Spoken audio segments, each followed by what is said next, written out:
Dans cette série de plusieurs vidéos, je vais vous raconter l'histoire de Silent Hill. Dans un premier temps, je vais vous parler des événements précédents Silent Hill 1 ainsi que de ceux du premier jeu. Dans une autre vidéo, je vais vous parler de Silent Hill 3 et 4. Deux autres vidéos seront consacrées à Silent Hill 2 ainsi qu'aux bestiaires de la série. Je vais prendre en compte que les Silent Hill 1, 2, 3, 4 et 0, Origin. J'exclus donc Downpour, Homecoming et Shattered Memories, ainsi que les jeux mobiles, arcade et celui annulé. Je vais donc diviser la vidéo en 8 parties. La ville de Silent Hill, l'Ordre, la drogue PTV, l'autre monde, l'Otherworld, le monde de brume, le Fogworld, les personnages, Silent Hill 0 et Silent Hill 1.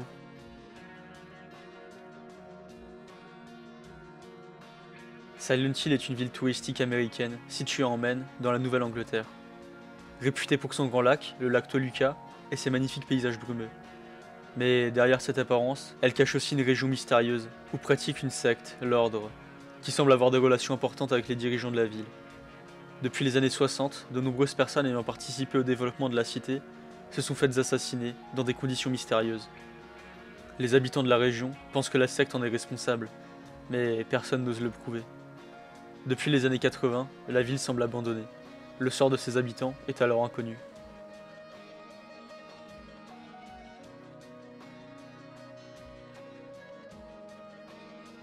L'Ordre, aussi appelé l'Organisation ou aussi le culte, est l'organisation ennemie des protagonistes de Silent Hill. Ce culte religieux maudit et secret réside dans la ville de Silent Hill, mais s'est étendu dans toute la région du Maine, en Nouvelle-Angleterre. Certains membres sont aussi en dehors du territoire américain. L'Ordre croit en la seule vraie foi et considère les autres religions comme étant fausses et leurs pratiquants comme des pécheurs. Ils ont ainsi leur propre livre sacré et écriture, clément les mots de Dieu. L'auteur reste malgré tout inconnu, et l'on ne sait pas s'il croyait ses écrits ou si la manipulation d'autrui était son but premier. Une des branches de l'ordre, la secte de Valtiel, force ses pratiquants enfants à écrire les écritures sacrées tous les dimanches. Cela contribue à l'endoctrinement des enfants, qui, de par leur manque de recul et de critique, ne vont pas contredire les adultes. C'est la manière utilisée depuis des siècles par l'ordre, afin de faire survivre leur culte.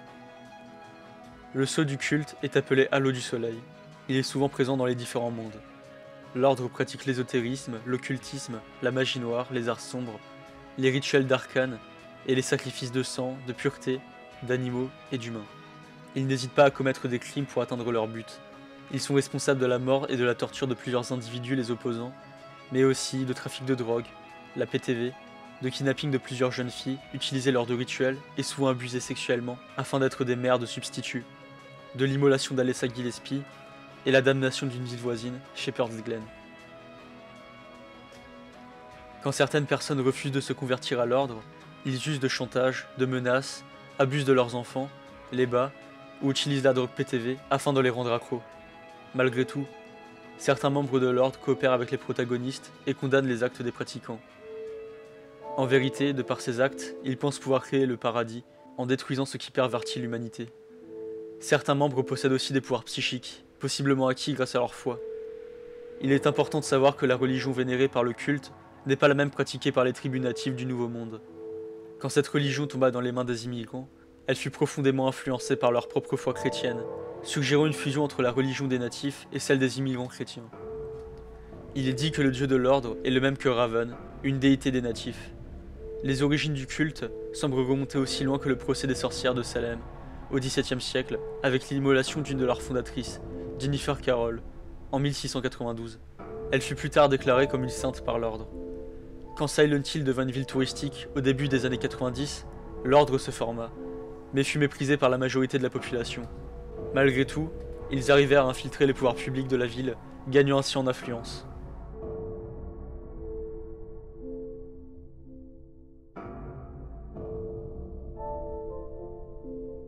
La drogue PTV est une drogue de synthèse utilisée par les touristes et les citoyens de Silent Hill. La PTV est créée via une plante indigène, la Claudia blanche. C'est une plante qui poussait au bord du lac Toluca. Les graines ont des effets hallucinogènes et furent souvent utilisées lors de cérémonies religieuses. La drogue est utilisée dès lors par l'ordre, afin de commettre leurs crimes et de rendre accros leurs membres.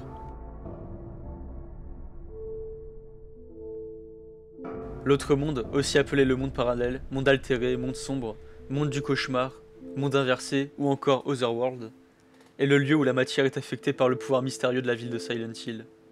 Cet autre monde est un concept abstrait de la peur, composé de rouille, de sang et de chair. Il ne peut être correctement défini, mais semble être un monde où les cauchemars prennent forme. Selon la mythologie de l'ordre, l'autre monde est un lieu saint, dans lequel leur dieu vit. Il semblerait que leur dieu offre la protection à l'ordre lorsqu'ils sont dans l'autre monde. Il semblerait aussi que certains membres ont une connexion avec lui, ainsi qu'un certain contrôle. Des créatures telles que Valtiel ou encore Pyramid Head jouent un rôle clé dans la mythologie de l'ordre. L'autre monde a la capacité de pénétrer dans l'esprit d'une ou plusieurs personnes simultanément et de les transporter dans un autre monde, représentant leur pire cauchemar. Les créatures qui sont en son sein représentent les peurs et les vices des personnes transportées dans ce monde.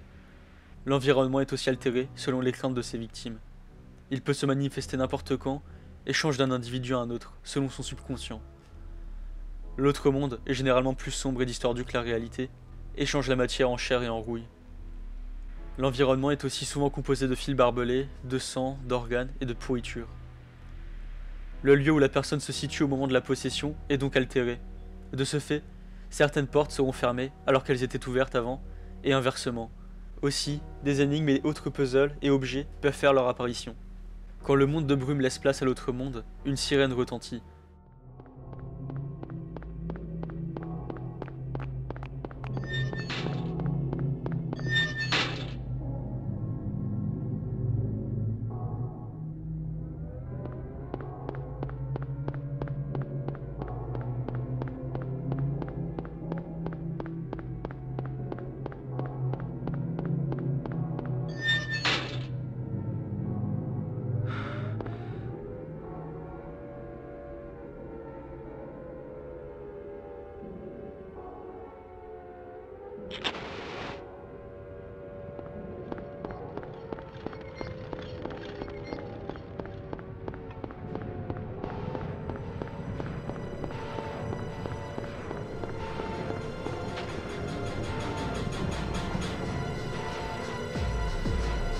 What is this? What's going on here?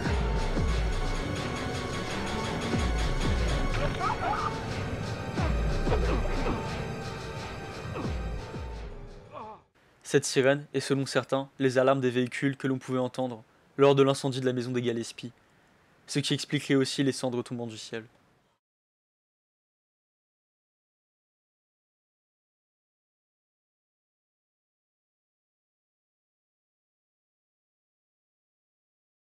Le monde de brume, appelé Fog World, est le nom donné à une phase de l'autre monde, considéré comme faisant partie de la même dimension, du même univers, sans pour autant placer de séparation claire.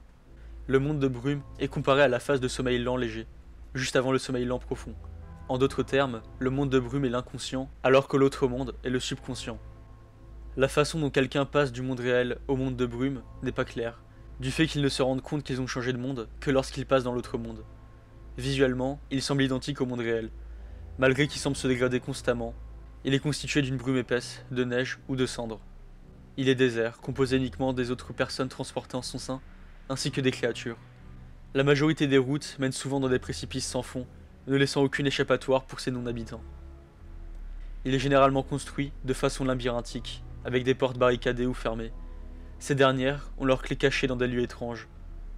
Le monde de brume peut aussi s'étendre dans des villes voisines, afin de punir certaines personnes ayant un lien avec Silent Hill. La brume semble venir du brouillard naturel des eaux du lac Toluca. Une théorie avance que la brume serait la représentation des mémoires et de l'esprit de ces non-habitants. Le fait que la transition vers l'autre monde rend les choses plus claires, bien que plus terrifiantes, peut servir de métaphore, le personnage élevant le brouillard de son esprit et faisant face à la réalité. Travis Grady. Travis Grady est un chauffeur routier, victime d'un lourd passé. Il se dirige vers Brahms quand il décide de faire une pause à Silent Hill et remarqua de la fumée venant de la ville.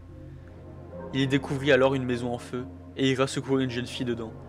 Il se réveillera alors à Silent Hill durant le monde de brume et aidera la jeune fille à créer un artefact, ce qui l'aidera aussi à oublier son passé. Harry Mason. Harry Mason est le personnage principal de Silent Hill 1. Lui et sa femme Jodie trouvent Cheryl sur le bord d'une route, qu'ils vont ensuite adopter. Mais 3 ans après, Jodie meurt soudainement. Harry élèvera alors seul Cheryl. En 1983, alors âgé de 32 ans, Harry, sous les conseils de la jeune Cheryl, décide de prendre des vacances avec elle dans la ville de Silent Hill, afin de se relaxer. Ils prennent alors la route la nuit suite à un problème de voiture. C'est alors qu'ils croisent une jeune fille marchant sur la route. Harry l'évite, mais chute dans un précipice. Il se réveillera seul dans la ville de Silent Hill. Ainsi, il partira à la recherche de sa fille. Sybil Bennett, âgée de 28 ans, est officier de police de la ville de Brahms, une ville voisine de Silent Hill. Elle est envoyée dans la ville brumeuse suite à un problème de communication, mais sera involontairement transportée dans la face cachée de Silent Hill, suite à la vision d'une jeune fille sur la route lui provoquant un accident. Elle y rencontrera Harry Mason et l'aidera à chercher sa fille, Cheryl. Lisa Garland. Lisa Garland fut une infirmière piégée à Silent Hill. Addicte à la PTV, une drogue qui circulait dans Silent Hill, elle fut chargée de surveiller Alessa à l'hôpital, en échange de sa dose. Son statut reste inconnu, mais il semblerait qu'elle soit piégée à Silent Hill. Dahlia Gillespie est la mère d'Alessa Gillespie, mais aussi la prêtresse et la dirigeante de l'ordre, lors des événements de Silent Hill 1, où elle est alors âgée de 46 ans. Elle a pour but de créer le paradis, selon la vision de l'ordre, et n'hésitera pas à sacrifier sa propre fille pour atteindre son objectif. Elle est aussi la propriétaire du Green Lion, une boutique d'antiquités, qui cache en son sein une église. Elle travaille aussi avec Michael Kaufman autour de la drogue PTV. Michael Kaufman est le directeur de l'hôpital Hashemila. Il est un proche associé de Dahlia Gillespie, avec qui il trafique de la PTV, et est membre de l'ordre. Il les aida à cacher Alessa dans son hôpital. Il garde avec lui une substance, appelée Aglaophotis, capable de faire avorter le dieu en Alessa, et l'utilisera contre Incubator, la forme fusionnée entre Alessa et Cheryl, qui aura pour effet de libérer le démon Incubus de son corps. Il sera emporté par Lisa Garland dans les tréfonds de Silent Hill après le combat final. Cheryl Mason est la fille adoptive de Harry et Jodie Mason, qu'il recueille sur le bord d'une route. Disparue lors de l'accident de voiture, son père partira à sa recherche durant tout le jeu. Elle est la moitié de l'esprit d'Alessa Gillespie. Alessa Gillespie est décrite comme une jeune fille suicidaire, dépressive, incomprise, abusée et torturée. Elle est la fille de Dahlia Gillespie. Le père d'Alessa est inconnu. Elle et sa mère vivèrent à Silent Hill, dans une maison du quartier des affaires. Alessa est née avec des capacités surnaturelles, telles que la télékinésie, la lévitation, la prémonition et la projection astrale. Selon les dires, elle pourrait tuer quelqu'un seulement en le voulant. De par sa différence, Alessa fut rejetée des autres élèves à l'école, qui l'insultaient de sorcière et l'incitaient à se suicider. Les anciennes amies d'Alessa allèrent jusqu'à écrire sur son bureau d'école des menaces et insultes, telles que « suicide-toi, rentre chez toi » ou encore « voleuse et sorcière ». Son professeur, Kay Gordon, a remarqué des blessures sur son visage et soupçonna sa mère, Dahlia, de battre sa fille, car elle ne croyait pas en Dieu. Il semblerait aussi qu'elle enfermait Alessa dans un placard sombre pendant de longues heures, sans aucune raison. Gordon lui proposa son aide. « Il y a une fille nommée Alessa dans ma classe. Si votre mémoire est bonne, vous devriez vous souvenir d'elle. Elle est la fille qu'ils appelaient sorcière. Sa mère abusait probablement d'elle. Je n'ai jamais vu venir sans éraflure ni blessure. Elle semblait toujours triste et sombre pour une fille de 6 ans. Sa seule amie était Claudia Wolf, une fille plus jeune qu'elle, qui était forcée par son père de pratiquer dans l'ordre. Quand Alessa eut 7 ans, sa mère fut persuadée qu'elle pouvait invoquer le paradis si elle sacrifiait sa propre fille grâce au pouvoir qu'elle possédait. Alessa fut offerte en sacrifice à Dieu par Dahlia, dans le second étage de leur maison, l'immolant vivante. Malgré l'intervention de Travis Grady, un routier qui entendit les hurlements d'Alessa, le rituel se déroula et la jeune fille, brûlée sévèrement, tomba enceinte de la déité. L'ordre réussissa à s'emparer d'Alessa et l'emmena dans la boutique d'antiquité de Dahlia. Elle perdit tous ses pouvoirs sauf sa projection astrale, avec lequel elle guida Travis, qui fabriqua alors le Floros, un artefact contenant les pouvoirs d'Alessa, qui lui permettra de restaurer ses capacités une fois unis. Dahlia accusa Travis d'avoir brisé le rituel et libéré Alessa. Malgré tout, une cérémonie allait se dérouler, durant laquelle Alessa allait donner naissance à Dieu. Mais elle apparut et transforma le monde de brouillard en l'autre monde. Elle l'évita devant Travis, qui fuyait par peur. Il arrêta tout de même l'ordre au milieu de la cérémonie et combatta le rêve d'Alessa, une créature horrible qui l'enferma dans le Floros. L'artefact fut relié à Alessa, ce qui donna naissance à un bébé, Cheryl. Alessa fut transportée dans l'hôpital Hashemila et fut passée pour morte auprès des habitants de la ville. Seule Dahlia, Michael Kaufman et quelques membres de l'ordre savaient qu'elle était encore vivante. L'incendie de la maison Gillespie fut déclaré comme étant provoqué par l'explosion du chauffe-eau. Un corps de substitution à Alessa fut laissé dans les décombres. Alessa fut donc cachée dans l'hôpital et surveillée par une jeune infirmière, Lisa Garland, en échange de drogue. Alessa souffrait terriblement et souhaitait mourir. Les années passèrent et sa peau commença à se rétablir, mais garda quand même de graves cicatrices dues à ses brûlures. Malgré que Dieu soit en elle, elle était incapable de le libérer. Chaque jour plongeait un peu plus Alessa dans la folie, à cause des souffrances et de la douleur qu'elle endurait. Dieu la consommait de l'intérieur. Il était nourri par la peur, la haine et la souffrance d'Alessa. Elle voulait seulement mourir et stopper ses souffrances, mais avait peur d'être piégée dans un cauchemar sans fin, pire que la mort. Mais son cauchemar continue encore pendant 7 ans, quand elle fut âgée de 14 ans et libérée par Harry Mason. Silent Hill 0. L'histoire de Silent Hill 0 se passe 7 ans avant celle de Silent Hill 1. Nous suivons les aventures de Travis Grady, un chauffeur, qui, passant par Silent Hill, découvre de la fumée venant de la ville. Il se rend compte qu'un incendie a lieu dans une maison et ira secourir une pauvre fille, utilisée pour un sacrifice et brûlée, qui n'est autre qu'Alessa Gillespie. Il se réveillera alors dans le monde de brume et sera guidé par Alessa, afin de créer le Floros, mais aussi de faire table rase de son passé. Une fois réussi, il revient dans le monde normal, remonte dans son camion, et trouve assis dedans Alessa, tenant un bébé, qui n'est autre que Cheryl Mason.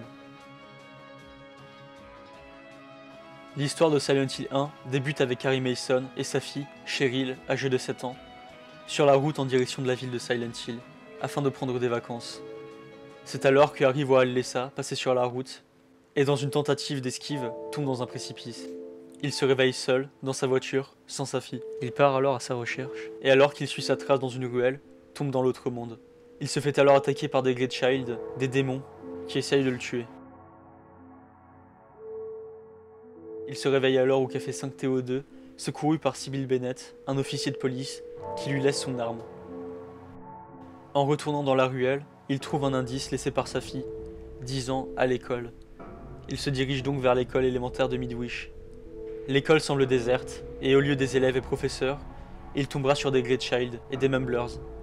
Il suivra diverses énigmes, en passant du monde de brume à l'autre monde, et finira par affronter la créature Splithead. Confus des événements passés, Harry sortira de l'école et se dirigera vers l'église, dont les cloches sonnent. Il fera la rencontre de Dahlia Gillespie, qui lui donnera le Floros, et lui dira d'aller à l'hôpital Alchemilla. Dans cet hôpital, il tombera sur Michael Kaufman, le directeur, qui partira.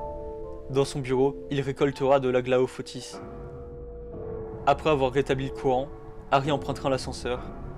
En essayant les 3 étages, il découvrira un étage caché, le 4e étage, ce qui aura pour effet de le transporter dans l'autre monde. Il affrontera des Puppet Nurse et Puppet Doctor, et suite à diverses énigmes, obtiendra une cassette étrange.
Il fera aussi la rencontre de Lisa Garland dans l'autre monde, une infirmière piégée, après quoi il retournera dans le monde de brume.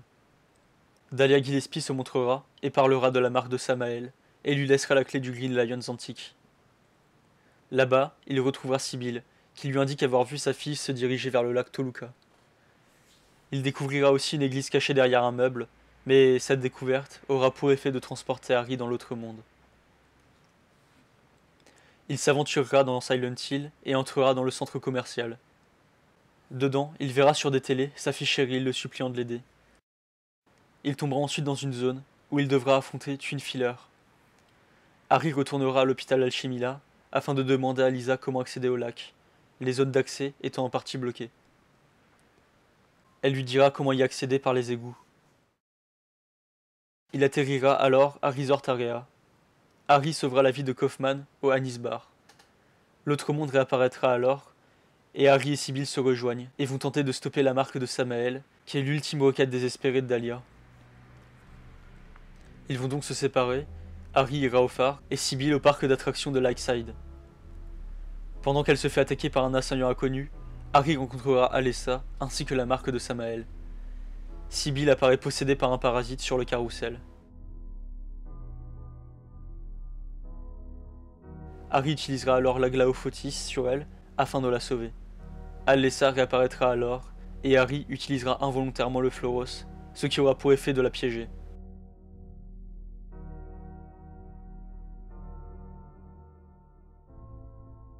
Dahlia apparaît alors, révélant qu'elle les manipulait afin de pouvoir capturer sa fille.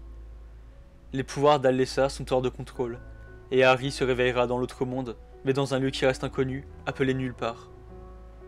Il retrouvera Lisa, qui commencera à voir du sang qui coule de ses yeux sur tout son visage. Par peur, il fuya. Il tombera alors sur son journal, qui révéla qu'elle fut l'infirmière en charge de veiller sur Alessa, en échange de drogue PTV. Harry découvrira la chambre d'hospitalisation d'Alessa, et aura une vision de Dahlia, Kaufman et 2 autres fanatiques de l'ordre, parlant de la renaissance de leur dieu. Il retrouvera alors Dahlia et Sybil, ainsi que Alessa et Cheryl, qui fusionnent en incubator. Un flashback explique alors que Dahlia a sacrifié sa fille dans le but de faire renaître Dieu.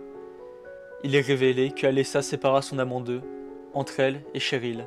Alessa appelait Cheryl à venir à Silent Hill afin de récupérer ses pouvoirs, ce qui est la raison de ces événements. Alessa révèle qu'elle voulait se suicider afin de prévenir la naissance de Dieu et se montra à Harry afin de le guider, mais son plan au final échoua.